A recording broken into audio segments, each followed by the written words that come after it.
finally, the Simon Ekpa appeal has been approved and be scheduled. So in this video, you are going to hear everything from these Biafran activists that said everything and the way it is, and then the one who Simon Ekpa signed for him, for her, or for him to be representing him as for now, because according to the way everything is going, some people, we don't know, because some people will come out and they will claim that Simon Ekpa sent them the message of for them to represent him in the Biafra. So there is nobody that really understand what is going. But in this video, you are going to hear everything, and you are going to watch it by yourself without somebody telling you. The appeal which they have signed, but now finally the appeal has been approved, and it has been scheduled for the next month or for the next year. So in this video, you are going to hear everything by yourself. So just sit by, don't skip any part of it, because this video is full of a lot of information and a lot of things to tell you. So as you're about to watch, like, subscribe, and share the video to go around, let others see what is happening in Biafra land. And thank you for watching. Is it true that Simon Ekpa has been released? Nikki, why are you not talking about Simon Ekpa again? What is going on now? Update us now about Mazi Simon Ekpa. Is he still in jail? Has he been released? Calm down, my people. Let's talk about our Prime Minister, Mazi Simon Ekpa. If you recall, I posted something recently about his endorsement. He endorsed Dr. Ngozi Orabeze as our Deputy Prime Minister of the United States of Biafra. Some of you were surprised and were even saying fake news. Do you know that even Sonny Akbarawa, most of you know Sonny Akbarawa now, Sonny Akbarawa has started tackling our PM for that endorsement. He has started saying that if Ekpa can do this, that means he's complicit. Like, he has started a kind of trying to call our PM Sabu, because PM endorsed Dr. Ngozi Orabeze as the Deputy Prime Minister of the United States of Biafra. So now it is true that Mazi Simon Ekpa is not yet out. It's not officially out yet, okay? I can't come here to lie to you and say yes, it's out. I don't know where you get that information from. And I've advised most of you to mind what you consume, mind what you listen to. You understand? Social media is so wide. You understand? Sometimes they might publish anything. I'm giving you this update. He is not yet out. Asking about his appeal. Yes, Simon Ekpa's appeal against his 6-year sentence has been filed and accepted by the East Finland Court of Appeal, with hearings scheduled for April to May 2026. The Paija Tame District Court verdict from September 1st, 2025 is not yet final, as Finnish allow 30 days to appeal. Ekpa met that October 1st deadline through his legal team and Biafra supporters.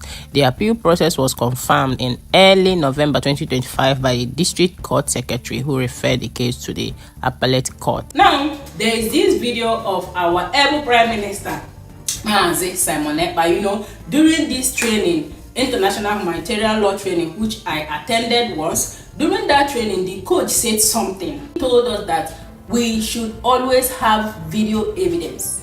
Like, whatever we want to present to the court of law, we should have visual, like video evidence to back our claim. You get it now? Like, this video you are about to listen to now is an interview Of Simon Ekpa made by one foreign person. I don't really know the person because the face did not show. Before Nigerian government colluded with Finland and got him arrested, and he has been there. This November is making it 1 year that our Prime Minister has been away from us. So now I want you to pay very close attention and listen to Mazi Simon Ekpa, how he break like everything. He detailed everything, even in this current situation in Nigeria. He detailed it. Like, for those of you newcomers that don't really know much about what is going on, you just joined, you just started hearing about Biafra, you are confused, you don't even know the group to listen to. I heard somebody the other day was saying, you people say, where do you belong? This one our group done too much. I want you to pay very close attention. You know, from the beginning of the whole issue, I advise those genuine ones, please be very, very, very careful. Do not allow your brain to be used with their propaganda and all of that. Those of you that listen to me, are you regretting it? You know, I can't lead any of you astray. If I don't know this thing, I will not talk about it. If I know it, I will say it the way I understand it. Just like I've just cleared it that our PM is not yet out, officially not out yet. But if you have any evidence of such, please, you can drop in the comment section and go through it, right? Now, let's listen to our Prime Minister. Do remember to share this video and make sure you listen to the end, like how he detailed everything. You don't need to be told. Just after listening to him right now, you still call him terrorist. Pay attention.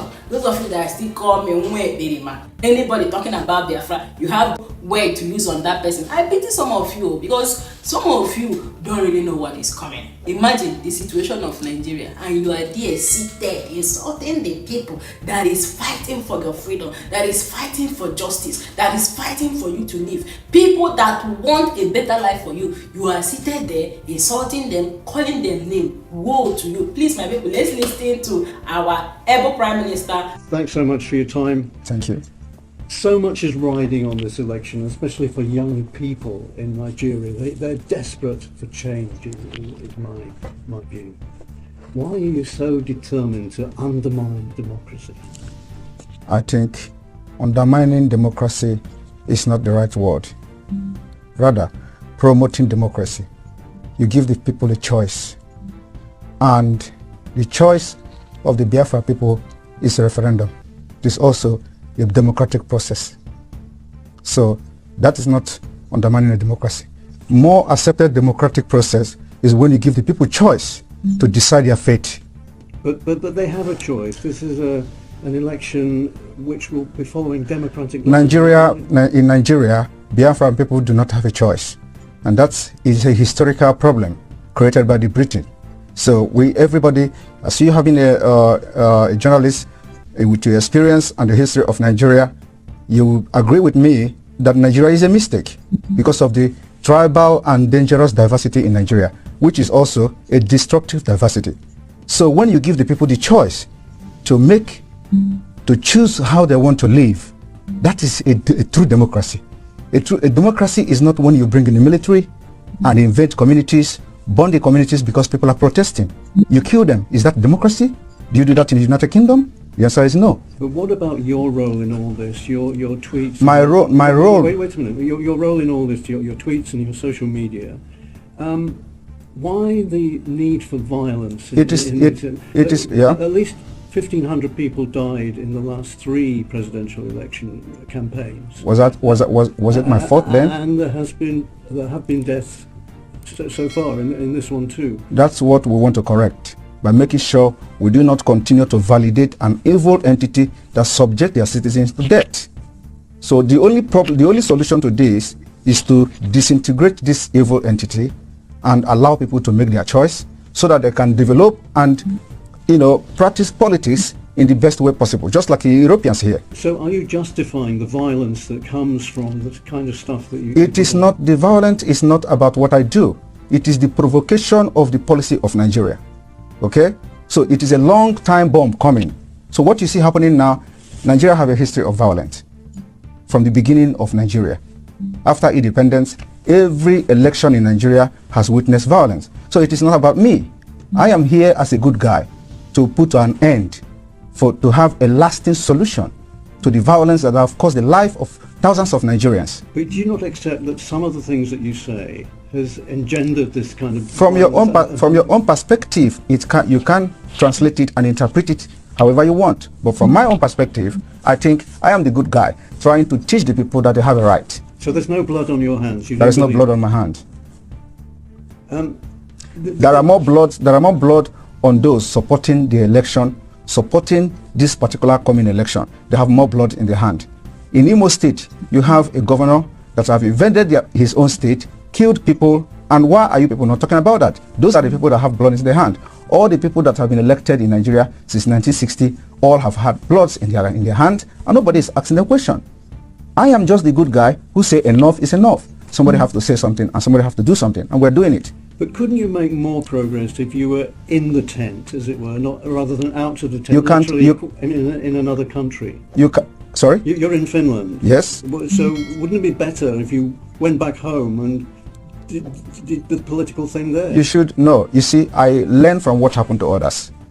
I don't want to put my life in danger, because the country, as far as I'm concerned, does not exist. Any country that does not respect the rule of law does not exist. You scared you might be killed? Not everybody. You know that. You can say that as well. Yes. But there's a bounty on because your head, because yes, there's a bounty on my head, because Nigeria, because of the Islamic agenda in Nigeria. Whoever that rises up to say something that will, make the life of the people to be better, they want to kill the person. They assassinate people every day. And today you see that there is a video that has been released by a man called Ikenga Imo, when an assassin invaded his house and they wanted to kill him. They are police officers, but if there is no CCTV, they will say unknown gunmen. These are the people that are causing all this crisis in Biafra land. But without that video, everybody has concluded that they are unknown gunmen. Today we have known them. What are the government doing about it? What are the international community doing about it? Every evidences that have surfaced anywhere about CCTV camera, it has always been security agent from the Nigerian state. Nobody is talking about that. That is what we are fighting against. We are defending ourselves, and we have armed ourselves to fight Nigeria till the last day. We have done it before. The only difference now is that today we have social media. If social media was there in the 1960s, somebody will do what I'm doing today. In those days, we have a man called Okoson. Okoson was broadcasting for Radio Biafra and was propagating Biafra stuff, but because there were no social media, so he would have done even what I'm doing today, I believe so. So this is what it makes a difference. And my activities on social media is educating the people, telling them they are right, that you have a right to say no, and you have the right to say yes. Who's funding you and your organization? Biafra people are funding my organization. Not the Tinubu party? I have nothing to do with Tinubu. And it's very funny. A lot of people said Tinubu paid me 25 million. How is that possible? How is it possible? You're denying he I don't know who is Tinubu. I have never communicated with anybody close to him. Just like the way they forged the letter. The reason why this letter issue, Nigeria is a criminal country. They breed criminals, and that's what we're fighting against. The reason why the letter on gets sorted out easily and fast was because it was against Finland, and Finland have to officially react to the letter, and the letter went viral. There are so many lies against me out there on social media. Nobody could come and say it is not true. Okay, so and those lies, when they continue to say it and maintain it, it becomes truth when nobody debunk it. You talk about criminals. Do you think the candidates for the presidency are criminals? They are all criminals. Yes, all of them. Even Peter Obi. Peter Obi is a criminal. But he's a southerner, isn't he? He doesn't. I am not a tribal. Listen, I'm not a tribalist. I'm not a tribalist, and that is what makes us different. We want. If I'm criticizing you, I criticize you with fact and figures. I'm going to tell you how all of them are. Do I explain? One, starting from Atiku. Atiku was indicted in the United States for money laundering. He's a criminal. How do you think if Nigeria is a United States, Atiku will come back and start contesting with the criminal record he has to have for money laundering? Tinubu was indicted in the United States for drug pushing. The records are there. So it's criminal. Nigeria is being ruled by criminals, and they breed criminals. Peter Obi his name was in Pandora. He didn't deny it. It's also the part of international money laundering crime.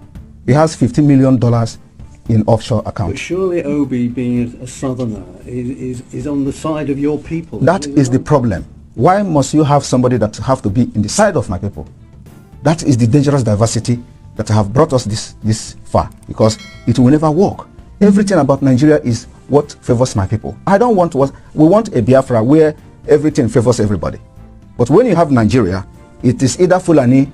Now we don't even have Hausa anymore, because Fulani have overshadowed them.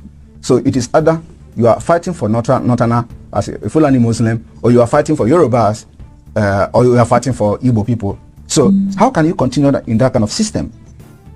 This is why we must make sure that we do not validate Nigeria again.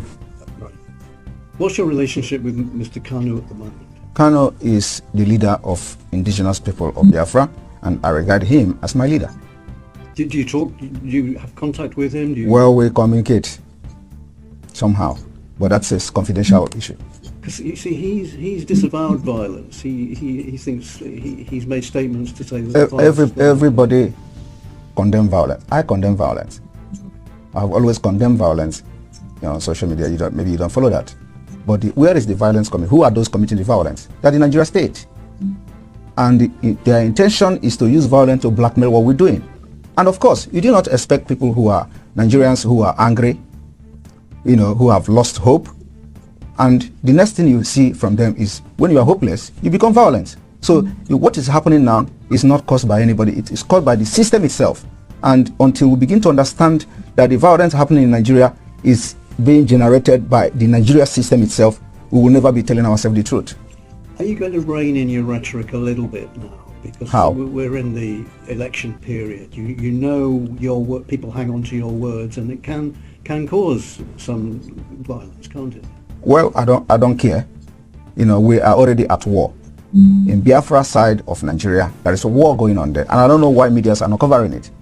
Do you see a democratic place where the plane will be throwing bombs to the people? It's war. The villages are getting burnt, houses are getting burnt. Even in Ukraine, where you're going to now, the number of people dying in Biafra land are to number the people dying in Ukraine. So how do you balance that? And who are doing this? The Nigeria themselves, the Nigeria state. When the military comes to the village, instead of protecting the people, they get angry because they obey our orders and then they start burning their villages. So we don't want to continue like that. We want to have, the only solution to this is the disintegration of Nigeria. And if Nigeria do not disintegrate now, the disintegration later on will be very, very, very chaotic. To be very hard before international community, if they continue to let us manage this and force people into election in Biafra land, when this time bomb is going to explode, it will affect everyone. One last question. Yeah. Who's going to win the election? Election is not happening in Biafra land. Because you don't want people to vote? Not me. Biafra have decided. I am telling you the fact. There is nothing that will make Biafran's people to go out and vote. This is a life and death matter. We have come a long way. For over 50 years, Nigeria have done all manner of genocide, committed genocide against our people, kill us every day, and you expect us to allow them to continue to kill us, to elect governors that will bring military and militarize our territory? We can't do that again. That's 11 million votes, isn't it? Nobody will vote in Biafra land. I am telling you the fact. It will shock the world. We've made up our mind and we know what we have on ground. Nobody will vote in Biafra land. Even if that undermines the rest of the... It is not undermining. No. This particular civil disobedience is also a democratic process. And I want you to see it in that perspective. When people say, I don't want, it is their choice. And if you think that there are people who want to vote that are bigger in number... Oh yes, you have heard everything for yourself. So what do you think about these old stories and the whole thing? Because the way everything is going, people are not happy. People are not really happy the way the whole thing is going. And this issue of Mazi Nnamdi Kanu, which the courts has finally done what is in their mind. Nigeria has finally done what is in their mind. So as it is, nobody is happy in Nigeria. Everybody is very, very angry. So what do you think about these whole things? I would like to hear your comments down below. Like, subscribe, and share the video to go and let others see things going on in Biafra. And thank you for watching.